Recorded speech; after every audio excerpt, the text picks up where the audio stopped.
আর আখিরাতের জিন্দেগি সম্পর্কে আল্লাহ রাসূল সাল্লাল্লাহু আলাইহি ওয়াসাল্লাম বলেন, তামাম দুনিয়া যদি একটা গোডাউন বানাও, জমিন থেকে আসমান, পশ্চিম থেকে পূর্ব, উত্তর থেকে দক্ষিণ, এই পুরা জমি গোডাউন যদি সরিষা দিয়ে ভইরা দাও, একটা পাখিকে যদি বলা হয় কবুতর পাখি, একটা সরিষার দানা খাবা আবার 500 বছর পরে আর একটা সরিষার দানা খাবা, এরকম 500 বছর পর পর একটা সরিষার দানা খাইতে খাইতে তামাম দুনিয়াময় সরিষা একদিন না একদিন শেষ হবেই হবে। কিন্তু আল্লাহ রাসূল সাল্লাল্লাহু আলাইহি ওয়াসাল্লাম বলেন, আখিরাতের জিন্দেগি শুরু, আর কোনদিন শেষ হবে না। হে দুনিয়াদার পাগল আমার বাবারা, হে পীর মুফতি মুহাদ্দিস আমার বাবারা, হে এমপি মিনিস্টার চেয়ারম্যান বড় ধনী আমার বাবারা, হে সভাপতি সেক্রেটারি আমার বাবারা, দুনিয়া কিন্তু শান্তির জায়গা না। আর দুনিয়া দারুন মেহনেওয়াল বালা, দুনিয়াটা হলো কষ্ট ক্লেশের জায়গা, বালা মুসিবতের জায়গা। এই ঠান্ডা, এই গরম, এই রোগ ব্যাধির কোনো শেষ নাই, শত্রু মিত্রুর কোনো অভাব নাই। এই ছেলে কথা শোনে না, মেয়েরা কথা মানে না, স্ত্রী কথা শোনে না, স্বামীরা কথা শোনে না, বাজান রোগ ব্যাধির কোনো শেষ নাই, শত্রু মিত্রুর কোনো শেষ নাই। এরকম করতে করতে করতে করতে একটু আয়নার সামনে চেহারার দিকে তাকাও, দেখো কাঁচা দাড়িগুলা পাইকা সাদা হয়ে গেল, দাঁতগুলা পড়িয়া গেল। আখারে আগে ল্যাংটইয়া দৌড়াদৌড়ি করলাম, এখন লোকজনে বলে বুড়া মেয়া। আখারে মুরব্বি আসছে। অনেক সময় নামাজের কাতারে পিছনে দাঁড় হইলে আপনি মুরব্বী মানুষ কেন পিছনে দাঁড় হয়েছেন, সামনে আসেন। বাজানটাই না সামনে দিয়া দেয়।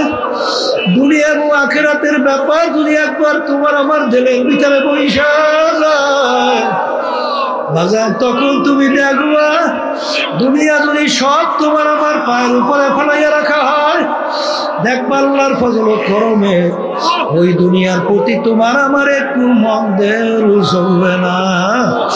এই জন্য আল্লাহর ওলিদের ইতিহাস পড়লে দেখবেন, সাহাবায়ে কেরামদের ইতিহাস পড়লে দেখবেন, আল্লাহ নবী সাল্লাল্লাহু আলাইহি ওয়াসাল্লাম বলে, আর দুনিয়া জিফাতু ওয়া তালিবুহা কিলা। হে আমার উম্মতেরা, দুনিয়ার একটা মরণ, এর পিছনে যারা পড়বে আখিরাতের স্থায়ী জিন্দেগি ধ্বংস করবে, তারা হইল কুকুরের দল। এ আল্লাহর বান্দারা, পর্দা আলে মা বোনেরা, এত প্রেশান কি দরকার? ওমাইয়া তাওয়াক্কাল আলাল্লাহি ফাহুয়া হাসবুহু। যদি আমার মালিকের উপরে তাওয়াক্কুলের মতো তাওয়াক্কুল করতে পারো, আমার মাওলাই বান্দা বান্দির জন্য যথেষ্ট হইয়া যাবে। আল্লাহর বান্দারা, পর্দা আলে মা বোনেরা, আমার মালিক তোমাকে আমাকে চরমনের ময়দানে নিয়ে আসছেন। বাজান ধীর স্থির ভাবে বসো। উদউনি আস্তাজিব লাকুম। আমার মালিক বলে, বান্দা বান্দি তুই আমাকে ডাক, তুই আমাকে ডাক দেতে দেরি, ডাকে সারা দিতে আমি দেরি করব।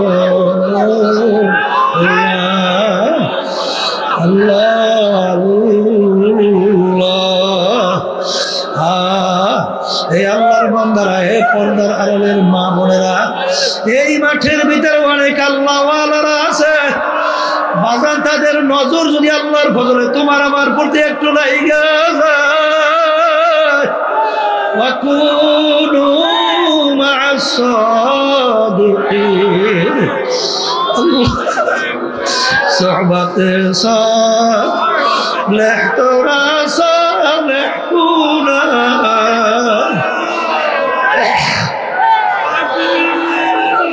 সোহবতে সালেহ তোরা তো لحكونا الزمانا صوبة أولياء بحتر صد صل طاعت بريا دل کھلو ادھر حمام روز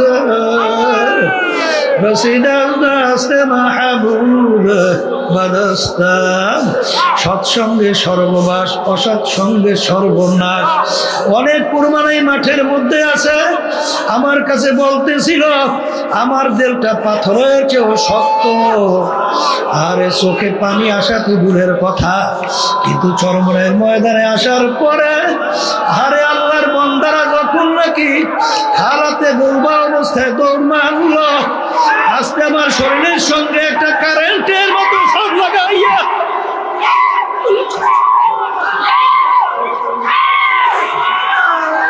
যখন শুইরে গেল, এরপরে দেখি আমার দিলটা মোমের মতো নরম হইয়া গেল। এরপরে দেখি এত চেষ্টা করি চোখে পানি থামানো যায় না।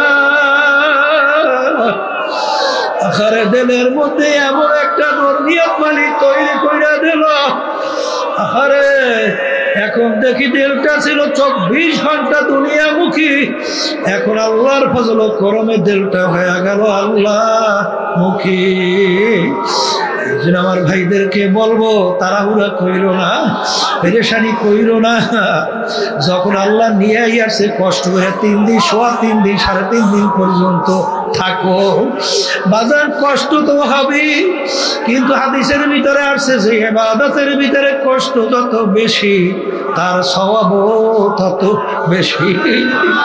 বাজার একটা কাটার গুতাও যদি মোমেন বান্দা বান্দির লাগে, এর মাধ্যমে বান্দা বান্দির গুনাহ মাফ হয়ে যায়। আর বাজার একটা বিষয়, আরে মাঠে তো জায়গা আল্লাহর বান্দার অনেকেই পায় নাই। আল্লাহ রাব্বুল আলামিন মুসলমানদের চরিত্র বলছেন, ওয়ায়ুসিরুনা আলা আনফুসিহিম ওয়ালাউ কানা বিহিম খাসাসা। মুসলমানদের চরিত্র হবে নিজের স্বার্থের চেয়ে আমার অন্য ভাই স্বার্থের অগ্রাধিকার দেওয়া। বাজার এই ঘটনা বাজান সারে নজরুল জানলেন। ইয়ারমুকের যুদ্ধের মধ্যে আবু জহম রাদিয়াল্লাহু তাআলা আনহু বলেন, আমার চাচতো ভাই যুদ্ধের ময়দানে আহত অবস্থায় পড়ে আছে, আমি তার কাছে পানি পান করবে কাছে যখন নিয়ে গেলাম, যখন তিনি পানি পান করবে এমন সময় দূর থেকে আর এক আল্লাহর বান্দা আহত অবস্থায় পড়ে আছে, তিনি হঠাৎ ডাক দিয়ে উঠলো পানি। তখন আমার চাচতো ভাই পানি পান না কইরা তিনি বলতেছেন, আমার চেয়ে আমার ভাইয়ের পানির বেশি প্রয়োজন, তার কাছে নিয়ে যাব। তিনি আর পানি পান করেন নাই।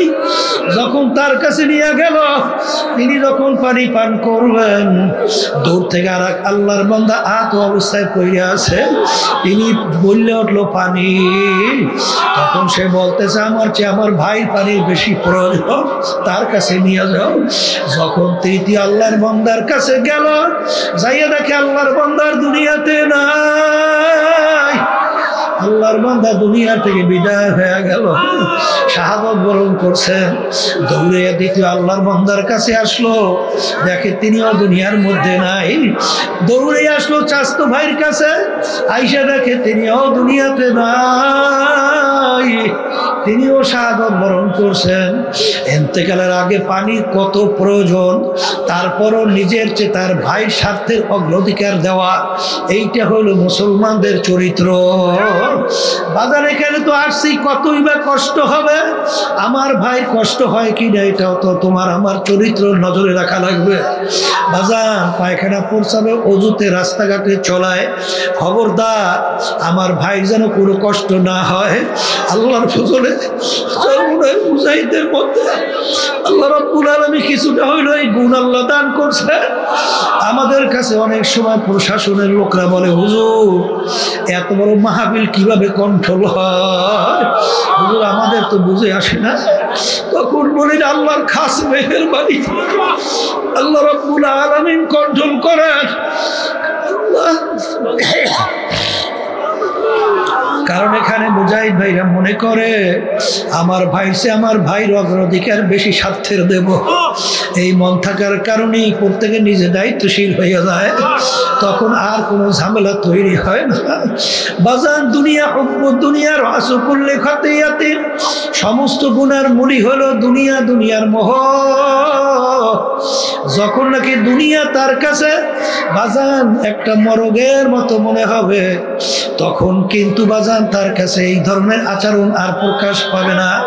আসলে দুনিয়ার ভিতরে আমাদের আসার কারণ আখিরাতকে কামাই করার জন্যে। বাজান দুনিয়ার ভিতরে আল্লাহ রাসূল সাল্লাল্লাহু আলাইহি ওয়াসাল্লাম বলেন, তোমার জিন্দেগিটা কেমন থাকবে? যেরকম রাস্তার পথিক মুসাফির রাস্তার ভিতরে চলে, দেখবেন সামানাদি মুসাফিরের হালাত কি থাকে, তার লক্ষ্য গন্তব্য অন্যটা। ঠিক আমরা দুনিয়ার ভিতরে মুসাফিরের হালাতে চলতেছি, আমাদের গন্তব্য হলো বেহেশত। এই দুনিয়ার মুসাফির হালাতের মধ্যে যদি কেউ সব কিছু মনে কইরা দুনিয়াকে ওইভাবে গুরুত্ব দেও বাজান, তারা কিন্তু খসরাত দুনিয়া ওয়াল আখিরা, দুনিয়াতেও ক্ষতিগ্রস্ত হবা, আখিরাতেও ক্ষতিগ্রস্ত হবা। বাজান 3 দিন সোয়া 3 দিন পর্যন্ত এখানে অনেক হক্কানি ওলামায়ে কেরাম তাদের পবিত্র জবান থেকে দ্বীনের আলোচনা করতে থাকবে। খবরদার বেহুদা সময় নষ্ট করবেন না বাজান, সময় তো যাবি, সময় তো কারো জন্য থাকবে না। আবার 2-3 দিন পরে এই মাহফিলও থাকবে না বাজান। নেকের পাল্লা ভারী করো, গুনার পাল্লা হালকা করো। প্রতিটা মুহূর্তে জিকিরে ফিকিরে থাকো, রাস্তার ভিতরে চলো জবানে মাওলার জিকির করতে থাকো, দিলের ভিতরে মাওলার খেয়াল পয়দা করো। পায়খানা পুরসাখানা সর্বত্র চলবা, সুন্নাত তরিকায় চলো। কারণ বাজান মোমেন কখনো বোকা হইতে পারবে না। মোমেন এক গর্তের ভিতরে 2 বার পাছার খাবে না। কারণ কিতে আমাদের একবারে যখন মালিক নিয়ে আসছেন, ক্ষেত্র যখন পাইয়া গেছি, তার নেকের পাল্লা কেন ভারী করবো না? সুযোগ তো আল্লাহ দিয়েই বসছে, মন চাইলে এখানে গুনাহ করার পরিবেশও নাই। যেহেতু আল্লাহ নিয়েই আসছেন 5 ওয়াক্ত, খবরদার এত বড় জামাত যেন না ছোটে, আগে থেকে আমরা প্রস্তুত হয়ে থাকবো। যদি আল্লাহর ফজল ও করমে তুমি আর আমি এই অবস্থায় চলতে পারি, তা আল্লাহ রাব্বুল আলামিন বলছেন মাল্লাহুল মাওলা ফালাহুল কুল। বান্দা বান্দি যদি আমার উপর তাওয়াক্কুলের মতো তাওয়াক্কুল করতে পারে, ওই বান্দা বান্দি যা প্রয়োজন আমি মাওলাই যথেষ্ট। এই জন্য আমার বাজানদেরকে বলবো, খবরদার নূতন যেই বাজানরা আসছেন, বাজান মন তো অনেক কিছু চায়, কিন্তু পীর মুরিদির মূল উদ্দেশ্য কোনটা? হিম্মত বলন্দ খুলুসিয়াত ভিতরে পয়দা, অমুকে পারে আমি কেন পারবো না? বাজান আরাম তো শরীরে চাবি, আরামও দেব, সবই ঠিক আছে, কিন্তু বাজান ইবাদতের ভিতরে আমার সময়টা একটু বেশি কাটানো লাগবে।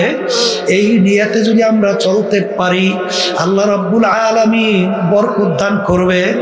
বাজান মাহফিল শুরু হলো, আমি আপনাদের জন্য দোয়া করি, দোয়া চাই আল্লাহ যেন আমাদেরকে তার খাঁটি ওলি না বানায়া আমাদের এখান থেকে কাউকে যেন মাহরুম ফেরত না দেয়।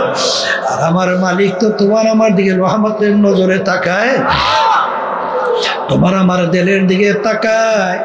যদি করুণ দৃষ্টিতে করুণ সুরে এবং দিলটাকে ভাঙা আনা ইন্দামুল কাসরাতিল কুলুব, হাদিসে কুদসির ভিতরে আসছে বান্দা বান্দি আমি ভাঙ্গা দিলের কাছে থাকি। আরে গুনার কথা মনে করো, পিছনের অপরাধের কথা মনে করো, দিলটাকে ভাঙা দাও, 2 চোখের পানি ছাইরা দাও। এইবার মালিকের দরবারে মাপ চাও। যদি মালিকের দরবারে মাপ চাওয়ার মতো চাইতে পারো, পাহাড় পরিমাণ গুনাহ আমার মালিক মুহূর্তের ভিতরে মাফ কইরা তোমার আমার গুনাহকে নেকের দ্বারা পরিবর্তন কইরা দিবে। এই খেয়ালে আমরা মাঠের ভিতরে থাকি। আল্লাহুম্মা আমিন। বিল্লাহি মিন শুরুরি আনফুসিনা من يهده الله فلا مضل له ومن يضلله فلا هادي له ونشهد أن لا إله إلا الله وحده لا شريك له ونشهد أن محمدا عبده ورسوله أما بعد فأعوذ بالله من الشيطان الرجيم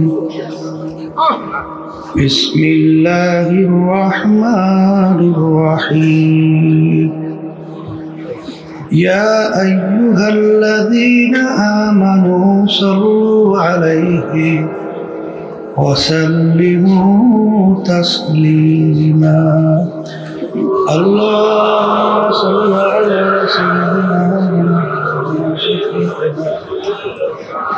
حبيبنا ومولانا محمد صلى الله عليه وعلى آله وصحبه وبارك وسلم اللهم صل على سيدنا ونبينا وحبيبنا ومولانا محمد صلى الله عليه وعلى آله وصحبه وبارك وسلم اللهم صل على سيدنا ونبينا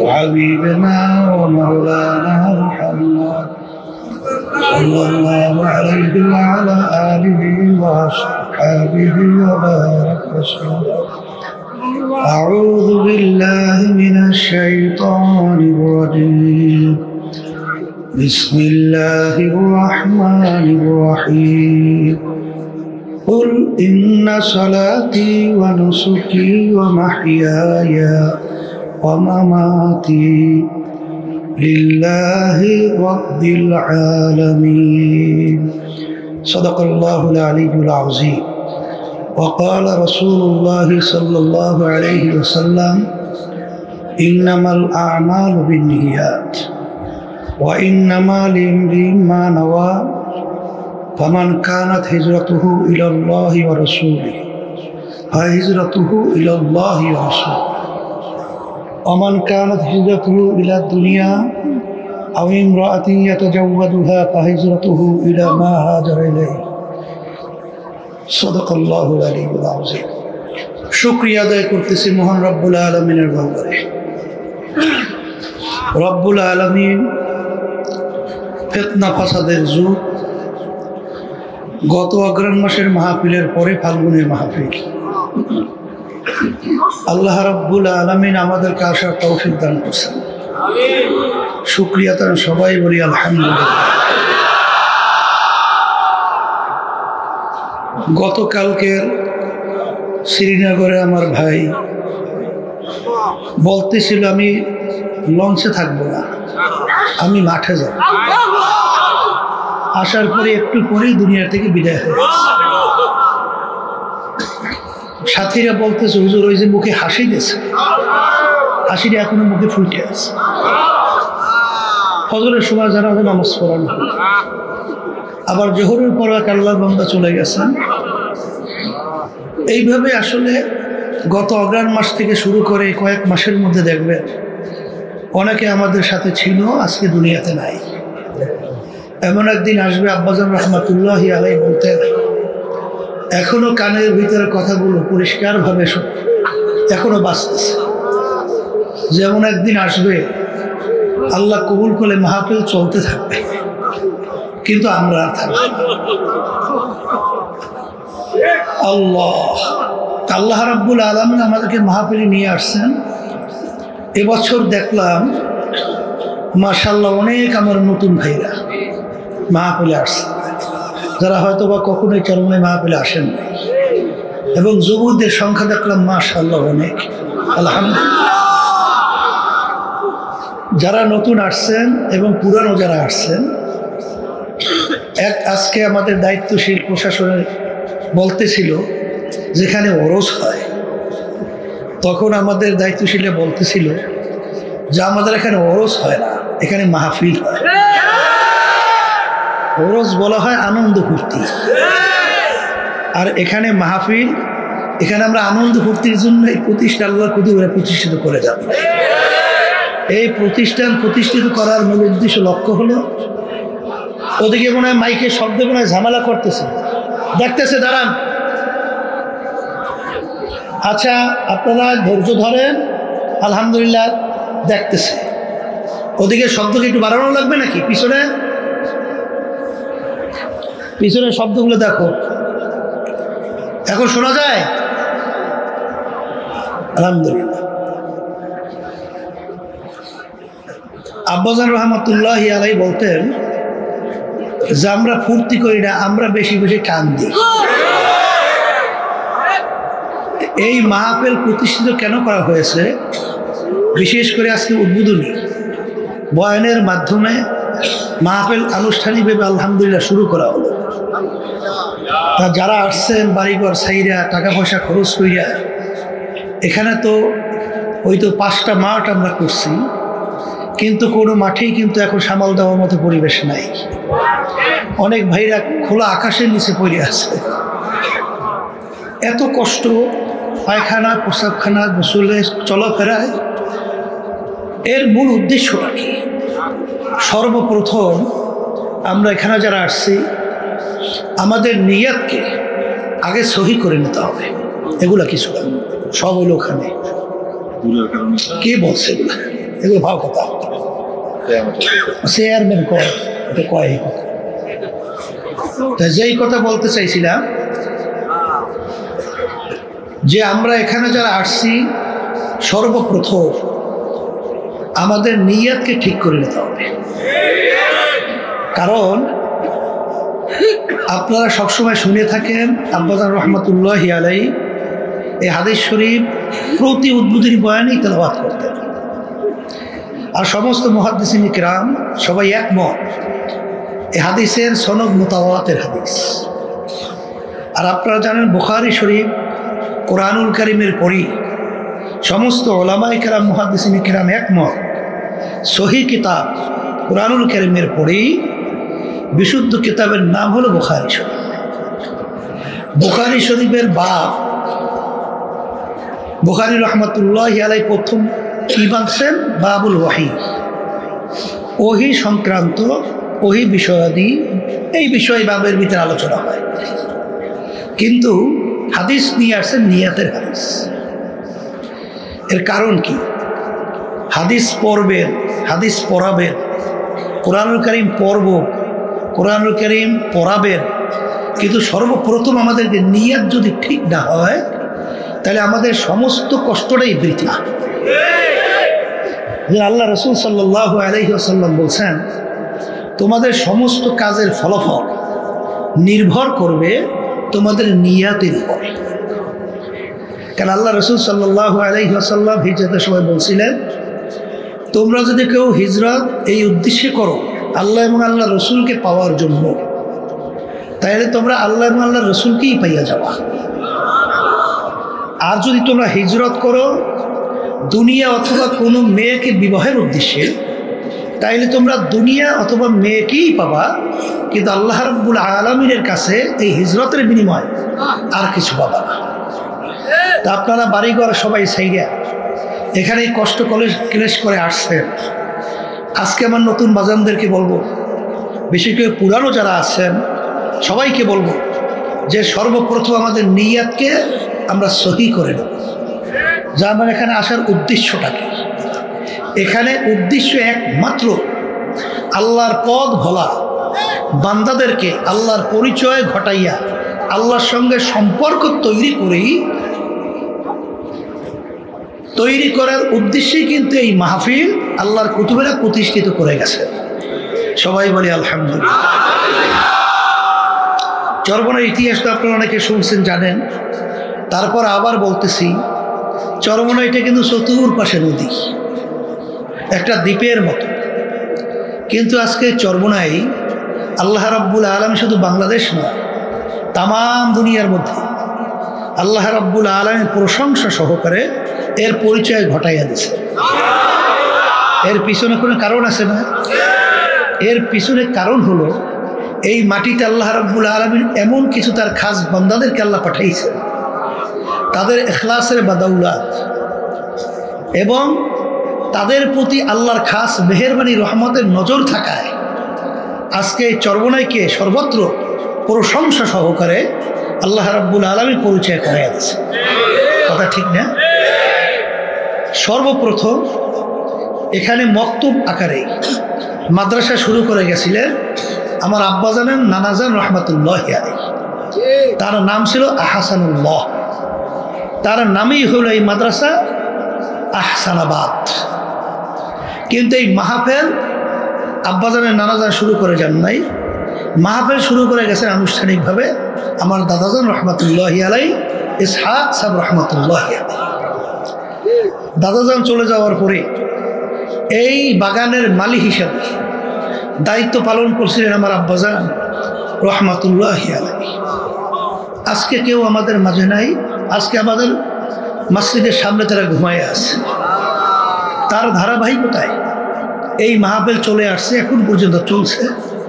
আমরা যারা খাদিমিন আছি আমরাও চেষ্টা করতেছি যে আল্লাহ রাব্বুল আলামিন আমাদেরকে ইখলাস নিয়ে আমাদের শায়েখদের নকশ কদমে এবং পুরা দিনের উপরে থেকে কার্যক্রম পরিচালনা করার জন্যে আল্লাহর ফজলে চেষ্টা করতেছে। আপনাদের দোয়া এবং সহযোগিতায় আল্লাহ রাব্বুল আলামিন প্রতিষ্ঠান চালাইতেছে। এখন কথা হলো যে আমরা এখানে যারা আসছি অন্যজন কোনো নিয়ত থেকে থাকে, কারণ দেখা যায় এই বাংলাদেশের ভিতরে অনেক কিন্তু পীর মুরিদি অনেক দরবার আছে। সেখানে যদি আপনি জিজ্ঞাসা করেন ভাই আসছো কেন, তখন বলবে ভাই আমি বড় বিপদ মুসিবতের মধ্যে আছি। দেখি ওখানে অনেক মানুষ জমা হয়, তাদের খেয়াল অনুযায়ী ওখানে অনেক আল্লাহর ওলিরা আছে। তাদের সঙ্গে যাওয়ার পরে তাদের সঙ্গে একসঙ্গে হাত উঠে দোয়া করার পরে হয়তো আমার এই মাকসাদটা পুরো হতে পারে।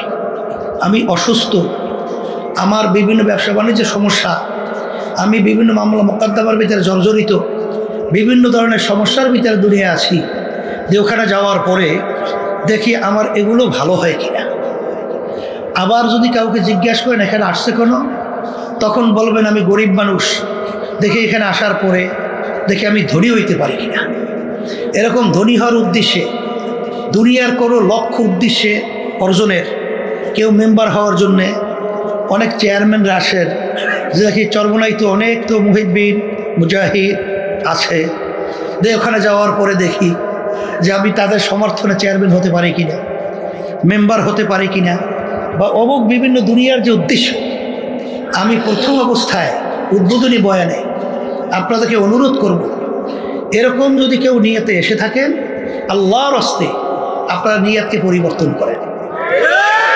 এখানে আমরা আসার মূল একমাত্র উদ্দেশ্য হলো আল্লাহ রাব্বুল আলামিনের সঙ্গে সম্পর্ক তৈরি করা, আল্লাহর খাস বন্ধ হওয়া, আল্লাহর খাস ওলি হইয়া এখান থেকে যেন আমরা বিদায় হতে পারি। এই নিয়তে যদি আল্লাহর ফজলে আমরা বসতে পারি, নিয়ত অনুযায়ী আল্লাহ রাব্বুল আলামিন বরকত দান করবে। কথা ঠিক না? এরপরে আমার বাজানদেরকে বলবো, যখন আল্লাহ নিয়েই আসে, এখানে যদি আমরা নিয়তকে পরিবর্তন করে বসি, আব্বাজান রহমাতুল্লাহি আলাইহির কথা, দাদাজানের কথা উদ্ধৃতি দিয়ে বলতেন যে তুমি একটা ঘর উঠাইছো, দক্ষিণ দিকে জানালা রাখছো। যদি জিজ্ঞাসা করা হয় তুমি আপনি এই জানালাটা দক্ষিণে কেন রাখলেন, তখন সেই উত্তর কি দিবে যে দক্ষিণ থেকে বাতাস ঢুকবে, আমার ঘর ঠান্ডা হবে, আমি ঘরে খুব আরামে বসবাস করতে পারব। দাদাজান রহমাতুল্লাহি আলাইহি বলতেন যে না, তোমার নিয়তকে পরিবর্তন করো, যে আমি জানালা রাখছি এর জন্যে ঘর যদি অন্ধকার হয় আমি জানালা খুলব, ঘরের ভিতরে আলো ঢুকবে, আলোতে আমি কোরআনুল কারীম তেলাওয়াত করব, আমি দ্বীনি কিতাব পড়াশোনা করব। আবার অনেক সময় রাস্তার পাশে আল্লাহ ওয়ালারা যখন রাস্তা থেকে যাবে তাদের চেহারা মুবারক দেখব। এরকম নেক নিয়াতে যদি তুমি জানালা রাখতে পারো, তোমার কি বাতাস বন্ধ হবে? বাতাস তো ঠিক ঠিক নিয়ম অনুযায়ী ঢুকতেই থাকবে, কিন্তু তোমার এই নিয়াতের কারণে যতদিন জানালা থাকবে ততদিন তোমার সব আমল নামায় জমা হতে থাকবে। শুধুমাত্র একটু নিয়াতের পরিবর্তনের কারণে। তারা এখানে আসছেন, যদি আপনাদের দুনিয়ার কোনো উদ্দেশ্যও থাকে, আপনার নিয়াতকে পরিবর্তন করেন, নিয়াত পরিবর্তন করে বসে। কারণ আল্লাহ রাব্বুল আলামিন বান্দাবান্দির যে প্রয়োজন, আল্লাহ রাব্বুল আলামিন সেটা বাস্তবায়নের জন্য আল্লাহ রাব্বুল আলামিন জিম্মা নেয় নাই, রিজিকের জিম্মা আল্লাহ নেয় নাই, না নেয় নাই। আপনার আমার চেষ্টা, দায়িত্ব হালাল উপায় চেষ্টা করা, বরকত দেওয়ার মালিক কে? এর পরেও যদি পরিবর্তন এই নিয়তের কেউ না করে, কিন্তু আল্লাহ রাব্বুল আলামিন বলছেন তো, মান কানা ইউরিদু হারসাদ দুনিয়া নুতিহি বিনহা, আমার কাছে যদি তোমরা কেউ দুনিয়া চাও, আমি তাকে দুনিয়া দিয়ে দেব। দুনিয়া যদি চাও, দুনিয়া কি দিয়ে দেব, কিন্তু ওয়ালাইসা লাহু ফিল আখিরাতি মিন খালাক, কিন্তু তুমি দুনিয়া চাইলে দুনিয়া পাবা, কিন্তু কিয়ামতের ময়দানে এর বিনিময়ে তোমরা আর কিছু পাবা না। এই জন্য প্রথম যে আয়াত শরীফ তেলাওয়াত করেছি, আয়াতের ভিতরে আল্লাহ রাব্বুল আলামিন বলেন, হে নবী আপনি বলে দেন আমার বান্দা বান্দীদেরকে, আপনার উম্মতদেরকে, যে তাদের নামাজ, তাদের রোজা, তাদের হজ, এক কথায় তাদের বাইচে থাকা, তাদের মইরে যাওয়া, তাদের যত কাজকর্ম সব কিছু হবে একমাত্র আমাকে রাজি খুশির উদ্দেশ্যেই। কার রাজি খুশির উদ্দেশ্যে? আল্লাহ রাব্বুল আলামিনের রাজি খুশির উদ্দেশ্যে যদি আমাদের নামাজ, রোজা সহ সমস্ত কার্যক্রম হয়, তাইলে সেখানে দেখবেন যে আপনার প্রতিটা পদক্ষেপ, প্রতিটা কথা, প্রতিটা হারাকা সাকানাতের মধ্যে আল্লাহ রাব্বুল আলামিন অন্তরের ভিতরে একটা প্রশান্তি দান করবে। আর দুনিয়ার যত মুআমালাত এবং যাহা কিছু প্রয়োজন আল্লাহ রাব্বুল আলামিন তার জিম্মায় আমাদের জন্য ব্যবস্থা করবে। কারণ আল্লাহুল মাওলা আলাহু, যেই বন্দাবান্দি আল্লাহর উপর সফর্দ করে চলতে থাকে, সেই বন্দাবান্দির বস, ভালো করে বস, সেই বন্দাবান্দির জন্য আল্লাহ রাব্বুল আলামিন নিজে জিম্মাদার হয়। তা আল্লাহ যদি আপনার আমার জিম্মাদার হয়, তাহলে আপনার আমার এত চিন্তা কিসের? এই কথা ঠিক কিনা? এরপরে আমার ভাইদেরকে বলবো, এবং চতুর্দিকে যে আমার মা বোনরা পর্দা আলে শুনতেছে, শোনেন, দুনিয়া এবং আখেরাত দুইটা মামলা। দুনিয়ার মামলায় যদি কেউ 5 বারও ঠগে, আবার কিন্তু চেষ্টা করলে জিতবার আশা করা যায়। কিন্তু আখেরাতের যে মামলা, এই মামলায় যদি খোদা না কাছে একবার কেউ ঠই গিয়ে বসে, দ্বিতীয়বার আপিলের সুযোগ আছে? মুখ খুলে বলেন আছে? আজকে দুনিয়ার ভিতরে দেখবেন ম্যাজিস্ট্রেট কোর্টে যদি কেউ ঠগে, আবার জজ করে সুযোগ আছে না আপিলে? জজ করে ঠকলে হাইকোর্ট, সেখানে ঠকলে সুপ্রিম কোর্ট সিঙ্গেল বেঞ্চ, সেখানে ঠকলে সুপ্রিম কোর্ট ফুল বেঞ্চ, সেখানে ঠকলে প্রেসিডেন্ট কোর্ট, এরপরে আন্তর্জাতিক কোর্ট, অনেক ধাপ ভাই ধাপ, অনেক সুযোগ আপিলের দুনিয়াবি আছে না নাই? কিন্তু আপনার আমার সামনে যে আখিরাতের 5টা মামলা, মৌতের মামলা, কবরের মামলা, কিয়ামতের ময়দানের মামলা, মিজান পুলসিরাতের মামলা, এই মামলা যদি খোদা না খাস্তা একবার যদি কেউ ঠই গিয়ে বসে, আর দ্বিতীয়বার আপিলের সুযোগ আছে? আর আছে?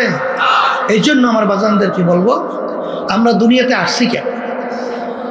আল্লাহ রাব্বুল আলামিন আমাদেরকে পাঠাইছেন কেন? এই ব্যাপারগুলো আমাদের জানতে হবে। আল্লাহ রাব্বুল আলামিন বলেন, ওয়ালাকাদ কাররামনা বানি আদম, যত মাখলুকাত আমি সৃষ্টি করেছি এর ভিতরে সর্বশ্রেষ্ঠ সম্মানিত করে আমি মানুষকে সৃষ্টি করেছি। সবাই বলি আলহামদুলিল্লাহ।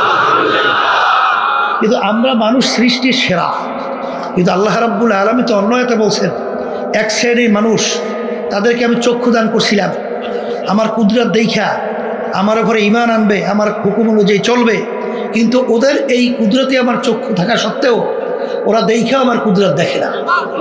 ওদেরকে আমি কান দান করছিলাম, আমার কুদরত নবীদের থেকে, পয়গম্বরদের থেকে, রসুলদের থেকে, হক্কানি ওলামায়ে কেরামদের থেকে দাওয়াত পাওয়ার পরেও, কোরআনুল কারীমের আয়াত তেলাওয়াতের পরেও, হাদিস শোনার পরেও, তারপরে ওরা শুইনাও যেন শোনে না। ওদেরকে আমি দেন দাল করছিলাম বোঝার জন্যে, ওরা বুঝাও বোঝে না। উলাইকা কাল আনহার, এই মানুষগুলো চতুষ্পায় জানোয়ার মতো। এরপরে আল্লাহ বলেন বাল হুম আদল, এক শ্রেণীর মানুষ তার চেয়েও খারাপ। অন্য আয়াতে বললেন শাররুল বারিয়া, এক শ্রেণীর মানুষগুলো সব থাকার পরেও ওদের কার্যক্রমটা কুত্তা শিয়াল শুয়ারের চেয়েও খারাপ। ওরা বুঝাও, বলেন বুঝাও, দেখাও, শুইনাও, চলে। এই মানুষগুলো চতুষ্পয়া জানোয়ারের চেয়েও খারাপ। এখন আমার বাজানদেরকে বলবো, আমরা এখানে যারা আসছি সবাই আমরা ইমানদার না? আল্লাহকে বিশ্বাস করি না? কথা বলে না? আখিরাতকে বিশ্বাস করি না? আল্লাহ রসুলের উপরে ঈমান আনছি না? তা যেহেতু ঈমান আনছি, আল্লাহকে বিশ্বাস করি, পরকালকে বিশ্বাস করি। আল্লাহ রসুল সাল্লাল্লাহু আলাইহি ওয়াসাল্লাম দুনিয়ার ব্যাপারে বলে, দুনিয়াটা কেমন? আর দুনিয়া জিফাতুন ওয়া তালিবুহা কিলাব। হে আমার উম্মতেরা, দুনিয়াটা হলো একটা মরগের মতো, মুর্দা। এর পিছনে যারা পড়বে এরা হইল দুনিয়ার কুকুরের দল।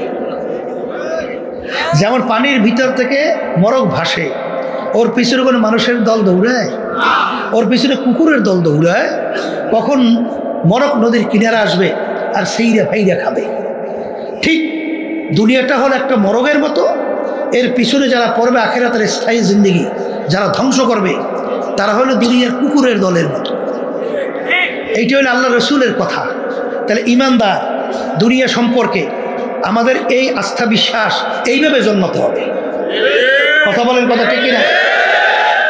অন্য রায়াতের ভিতরে আসছে আল্লাহ রসুল সাল্লাল্লাহু আলাইহি ওয়াসাল্লাম বলেন, দুনিয়া এবং দুনিয়ার ভিতরে যত সম্পদ, এই মাসালু বাউদাতে, যে একটা মাছি বা মশার পাখনার মতো যদি হইত, একটা মাছি বা মশার পাখনা এর মতো যদি হইত, দুনিয়া এবং দুনিয়ার ভিতরে যত সম্পদ, আল্লাহ রাব্বুল আলামিন কোনো ফাসিক, কোনো নাফরমান, কোনো নাস্তিক, কোনো কাফেরদেরকে আল্লাহর নেয়ামত এক ঢোক পানিও আল্লাহ পান করতে দিতেন না।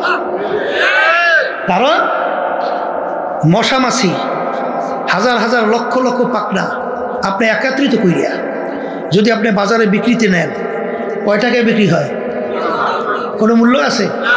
এর কোনো মূল্য নাই।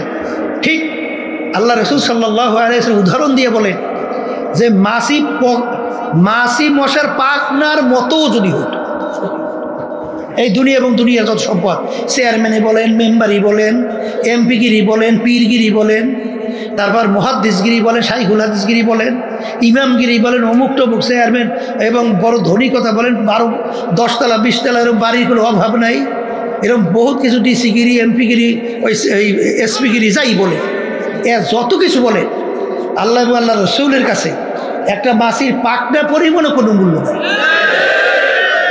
এই ঈমান আনতে হবে না? এই কথাটা কি আমি বলছি? আল্লাহ রসুল সাল্লাল্লাহু আলাইহি ওয়াসাল্লাম বলছেন। এটা তো ঈমানদাররা সেইভাবে গুরুত্ব দিতে হবে। এই জন্য আপনারা দেখছেন যে সাহাবায়ে কেরামদের ইতিহাস বলে দেখবেন, আর আল্লাহ রাব্বুল আলামিন বলছেন আমিনু কামা আমানান নাস, তোমাদের ঈমানের ধরনটা কেমন হবে?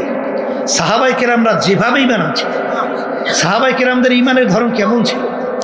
দুনিয়ার ব্যাপারে ইতিহাস পড়লে দেখবেন আল্লাহ রসুল সাল্লাল্লাহু আলাইহি ওয়াসাল্লাম কেমনভাবে দেখাই গেছে যে কাফেররা একত্রিত হইয়া 3টে প্রস্তাব নিয়ে গেছিল না, আরবের সবচেয়ে বড় ধনী বানাইয়া দেবে, সবচেয়ে আরবের বড় নেতা বানাইয়া দেবে, এরপর সুন্দরী সবচেয়ে আরবের ভিতরে মেয়েটাকে তার জন্য বিবাহের ব্যবস্থা করবে। শুধুমাত্র শর্ত কি ছিল? যে এক আল্লাহর ঘরে ঈমান আনার দাওয়াত দাও, কিন্তু আমাদের কার্যক্রমের বিরুদ্ধে কিছু বলবা না। এতটুকু যদি মানতে পারো তাহলে মুহাম্মদ সাল্লাল্লাহু আলাইহি ওয়াসাল্লাম তোমার জন্য আমরা এই প্রস্তাব নিয়ে আসছি, নেতা হতে মন চায় নেতা বানাইয়া দেবো, ধনী হইতে মন চায় সবচেয়ে বড় ধনী বানাইয়া দেবো, সুন্দরী মেয়ে বিবাহ করতে মন চায় ব্যবস্থা করব, কিন্তু শর্ত হলো এক আল্লাহর ঘরে ঈমান আনার দাওয়াত দাও। এই জন্য আমাদের সমস্যা নেই, কিন্তু আমাদের কার্যক্রমের বিরুদ্ধে কিছু বলবা না। আল্লাহ রাসূল সাল্লাল্লাহু আলাইহি ওয়াসাল্লাম তাদের প্রস্তাব মানছে বরঞ্চ কি বলছিল? এটা তো একটা স্বাভাবিক, যদি অসম্ভব জিনিস সম্ভব করে দেখাও, আকাশের সূর্য এক হাতে, আকাশের চন্দ্র আর এক হাতে, তারপর আমি এক আল্লাহর উপর ঈমান আনার দাওয়াত এবং তোদের মূর্তি পূজা সহ তোদের অন্যায়ের বিরুদ্ধে আমি বলতেই থাকি। এক পর্যায়ে আল্লাহ রসুল সাল্লাল্লাহু আলাইহি ওয়াসাল্লাম তার জন্মভূমি মক্কা শরীফ থাকতে পারছে? হ্যাঁ, হিজরত করে কোথায় যায়? মদিনা শরীফ যায়। আর জন্মভূমির মায়ায় নবী এইরা ভেইরা যায়। এই তো আমাদের শিক্ষা, এইটাই তো আমাদের শিক্ষা। সাহাবায়ে কেরামদের কি অবস্থান ছিল? দুনিয়ার কোনো মোহ তাদেরকে গ্রাস করতে পারছিল? আমিনু কামা আমানান নাস। এই জন্য কিতাবের ভিতরে আসছে, সাহাবায়ে কেরামদেরকে যদি আমরা দেখতাম তাহলে আমরা মন্তব্য করতাম সব পাগলের দল। আর তারা যদি আমাদেরকে দেখতো মনে হয় যেন বলতে সব কাফেরের দল হয়ে গেছে। কারণ আমাদের চিন্তা, চেতনা, ধারণা, ধ্যান অনেকাংশেই দেখা যায় শুধু দুনিয়া দুনিয়া দুনিয়া দুনিয়া। অনেকাংশে আখেরাতের গুরুত্ব দেখাই যায় না। এই জন্য চরমনাই মাহফিল একমাত্র প্রতিষ্ঠার উদ্দেশ্য হলো এখানে আল্লাহ রাব্বুল আলামিনের সঙ্গে সম্পর্ক তৈরি করা এবং দুনিয়া এবং আখেরাতের অবস্থানটা বোঝা এবং সেই অনুযায়ী জীবনকে পরিচালনা করিয়া আল্লাহর খাস বান্দা হইয়া, আল্লাহর খাস ওলি হইয়া এখান থেকে যেন আমরা যাইতে পারি, এই তৌফিক যেন আল্লাহ আমাদেরকে দান করে। এখন আমার ভাইদেরকে বলবো, যারা শুনতেছেন, যারা নাকি দুনিয়ার পাগল হয়েছেন, যারা দুনিয়ার পাগল হয়েছে, মাঝে মধ্যে একটু মোরাকাবা করা লাগে না? একটু চিন্তা করা লাগে না? আসতে কর, চিন্তা করা লাগে না? লাগে না? যে এই দুনিয়ার পাগল হয়েছে, এই দুনিয়া সম্পর্কে মাঝে মাঝে একটু নিরিবিলি, একটু চক্ষু বন্ধ করিয়া একটু চিন্তা করে দুনিয়াটা কি। হ্যাঁ, এই জন্য কোন এক আল্লাহ ওলি বলছিলেন, মস্তে আশেক মস্তে মাসুক বাদশাহ মালে মাস্ত পীরে মস্তে জিরে মস্তে শায়েখে দর আসরারে মাস। দুনিয়ার ভিতরে যত মানুষ বিচারণ করে সবই তো পাগলের। কেউ বা টাকা পয়সা বেশি কামাইয়ের জন্য পাগল, কেউ বা পীর হওয়ার জন্য পাগল, কেউ বা মুফতি হওয়ার জন্য পাগল, কেউ বা মুহাদ্দিস হওয়ার জন্য পাগল, কেউ বা শাইখুল হাদিস হওয়ার জন্য পাগল, কেউ বা খতিব হওয়ার জন্য পাগল, কেউ বা মেম্বার হওয়ার জন্য পাগল, কেউ বা চেয়ারম্যান এমপি মিনিস্টার হওয়ার জন্য পাগল, কেউ বা জমিদার অমুক টমুক সমুক সভাপতি সেক্রেটারি হওয়ার জন্য পাগল। এখন এই চরমনের অনেক মুজাহিদ দেখা যায় যখন কমিটি গঠন সর্বনাশ, এমন অস্থির হয়ে যায় কেমনে সভাপতি হইল। এই চরমনায় আসার পরে এইটা শিখলেন, এইটা শিখলেন, এইটাই শিখলেন, আর কিছু শিখলেন না। কেমনে সভাপতি হইবেন, সেক্রেটারি হইবেন, এই জন্য পাগল হয়েছে। হাদিসের মধ্যে আসছে আল্লাহ রাব্বুল আলামিন কিয়ামতের ময়দানে দায়িত্ব অনুযায়ী প্রশ্ন করবে। কি অনুযায়ী? এই জন্য আল্লাহ নবীর ইতিহাস বলে দেখবেন দায়িত্ব দিলেও তারা নিতে চাইবে, কারণ আমার দায়িত্ব আমি ঠিক মতো পালন করতে পারছি কিনা। কিয়ামতের ময়দানে মালিক যদি ধরিয়ে বসে তখন কি জবাব দেব? আল্লাহ রাসূল সাল্লাল্লাহু আলাইহি ওয়াসাল্লাম আপনারা জানেন যে বিদায়ের ভাষণে তিনি বলছিলেন, সাহাবারা তোমরা সাক্ষী থাকো, আমি আমার দায়িত্ব পালন করতে পারছি কিনা, তোমরা সাক্ষী থাকো। আল্লাহ রাসূল সাল্লাল্লাহু আলাইহি ওয়াসাল্লাম পারছেন, আপনার দায়িত্ব আপনি পালন করছেন, তোমরা সাক্ষী থাকো। আর অস্থির হয়ে গেছেন দায়িত্ব নেওয়ার জন্য। আল্লাহ যদি কবুল করে দায়িত্ব অটোমেটিক আসবে, আর সেখানে খাদিম হিসেবে চেষ্টা করবেন দায়িত্ব পালন করার জন্য। আর সেখানে পাগল হয়ে গেছে, আমার সভাপতি বলবে, সেক্রেটারি বলবে, এটা নফস খুশি হইবে, শয়তান খুশি হয়। এর জন্য আমি আমার বাজানদেরকে বলবো, এই বিভিন্ন ঝামেলা সারা দেশের খালি সভাপতি সেক্রেটারি অমুক টমুক সবুক কেমনে হইবে যেন পাগল হয়ে গেছে। এই চরমনে আসার পরে এইটা আল্লাহ কুতু করে শিখেছে, আমরা এইটা শিখাই। ইন্না সালাতি ওয়া নুসুকি ওয়া মাহইয়ায়া ওয়া মামাতি লিল্লাহি রাব্বিল আলামিন। আমার নামাজ, আমার রোজা, আমার ইবাদত, আমার বাইসে থাকা মইরে যাওয়া, আমার চেয়ারম্যানগিরি করা, আমার মেম্বারগিরি, আমার পীরগিরি করা, আমার মুফতিগিরি, আমার মুহাদ্দিসগিরি, আমার সভাপতি সেক্রেটারি, সব কিছু কার রাজি খুশির জন্য? সবাই মুখ করে আল্লাহর রাজি খুশির জন্য। আল্লাহ আমার জন্য, আমাদের সবার জন্য কবুল করে নেয়। যেই দুনিয়ার পাগল হয়েছে, এই দুনিয়া সম্পর্কে আল্লাহ রাসূল সাল্লাল্লাহু আলাইহি ওয়াসাল্লাম কি বলছেন? একটা মরক, একটা কি, আর এর পিছনে যারা পড়বে কুকুরের দল। আর অন্য হাদিসে কি শুনছিলেন? যদি একটা মাছি মশার পাকনার পরিমাণও মূল্য হইতো আল্লাহর কাছে, কোনো দুনিয়াদারদেরকে এক ঢোক পানিও আল্লাহ নেয়ামত পান করতে দিতেন না। এটা ঈমান আনা লাগবে না? কথা বলে না? কি লাগবে, কি লাগবে না? এই জন্য যারা নাকি দুনিয়ার পাগল হয়েছেন, একদিন কিন্তু পাগলামি শেষ, শেষ কি না? এই দুনিয়ার ভিতরে বহুত বাদশাহ, ফেরাউনের ইতিহাস, সাদ্দাতের ইতিহাস, নমরুদের ইতিহাস, বড় বড় অনেক নেতাদের ইতিহাস, নেত্রীদের ইতিহাস কি দেখছেন? এখন তো সব মাটির তলে পড়িয়ে আছে। ওই কোনো শব্দ আছে? আর মাতুকবাড়ি সর্দারি কিছু আছে? এখন তো এই পায়খানা প্রস্তাব দিয়ে কুত্তা শিয়াল অন্য অনুযায়ী প্রস্তাবও করে, খবর লড়াই তো তোমার কি পারে। এই যে তামাম দুনিয়ার ভিতরে দেখছেন যে বাদশাহী করছিল মোর 4 জন, তামাম দুনিয়া, 2 জন মুসলমান, 2 জন অন্য জাতি। একজন বাদশাহ সেকান্দার বা ইস্কান্দার বাদশাহ এন্তেকালের আগে ওসিয়াত করছিল, আমার মৌতের পরে গোসল করাবা, কাপড় পরাবা, হাত 2টা বাইরে খাটের মধ্যে উঠাবা, শহরটাকে ঘুরাবা, এরপর দিয়ে দাফন করবা। যখন দুনিয়া থেকে বিদায় হলো, এখন খাটের ভিতরে উঠেছে, 2 হাত বাহিরে রেখে ঘুরায়। যারা বোঝে না, দেখছো আজীবন বাদশাহ খাজনা এবং ট্যাক্স আমাদের থেকে নেছে, এখন মরার পরে কেন হাত পিটতে রয়েছে, ওরা খাজনা ট্যাক্স চায়। আর বিজ্ঞ আলেমরা বলতেছে, বোকা তোরা তো বুঝো নাই, বাদশাহ সেকান্দার ওসিয়াত করছে মওতের পরে এরকম রাইখে ঘুরাই দাফন করার জন্য। তিনি তামাম দুনিয়ার মানুষকে বুঝাতে চায়, এ তামাম দুনিয়ার মানুষেরা, আমি বাদশাহ সেকান্দারের মতো এত বড় বাদশাহ তামাম দুনিয়া পরিচালনা করলাম, মনে হয় দ্বিতীয় হইতে আর পারবি না।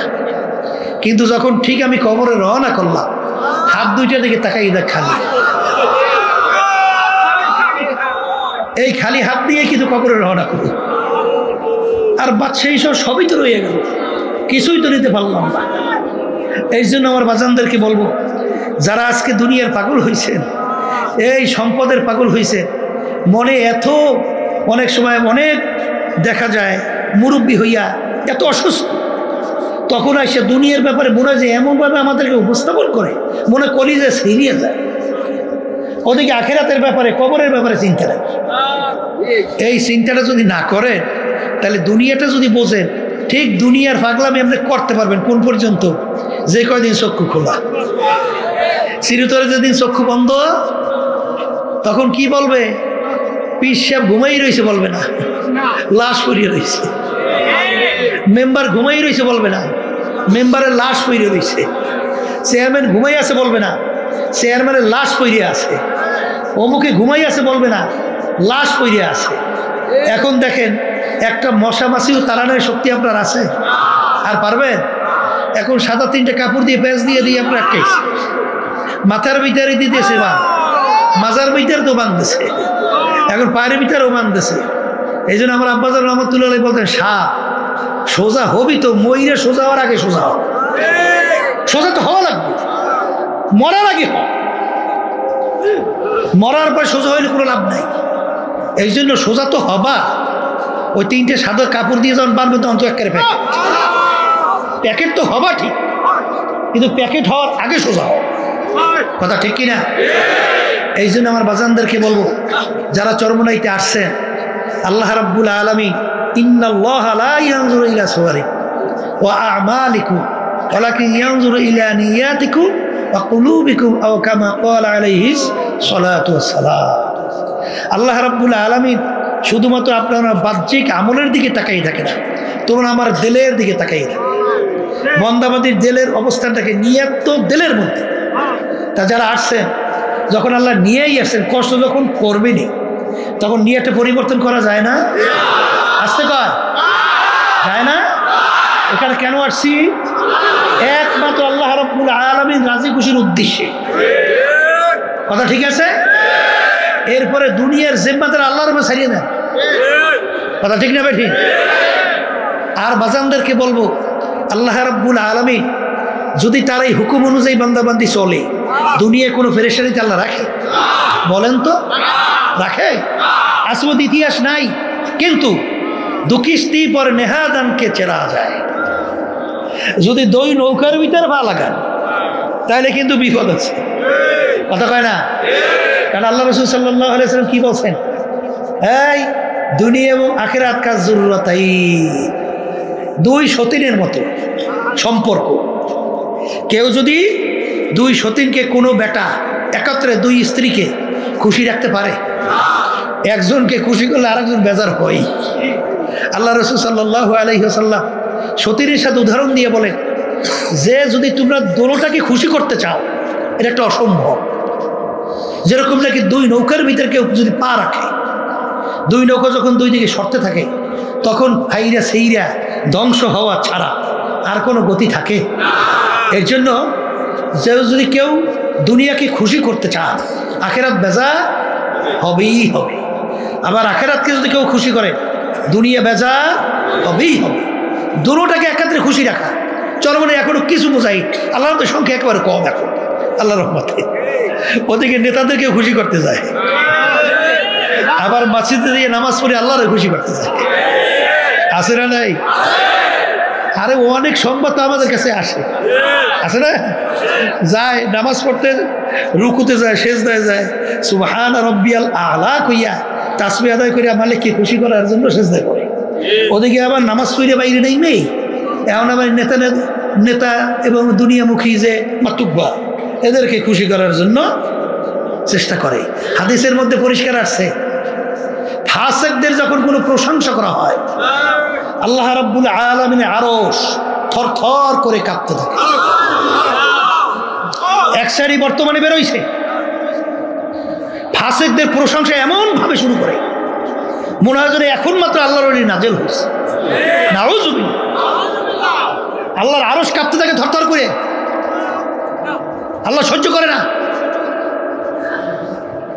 এই জন্য আমি আমার বাজানদেরকে বলবো, তুমি আল্লাহকে রাজি খুশির উদ্দেশ্যে কাজ করো, দেখবা সব আল্লাহ রাব্বুল আলামিন তোমার প্রতি আন্তরিকতা আল্লাহর পক্ষ থেকে তৈরি করে।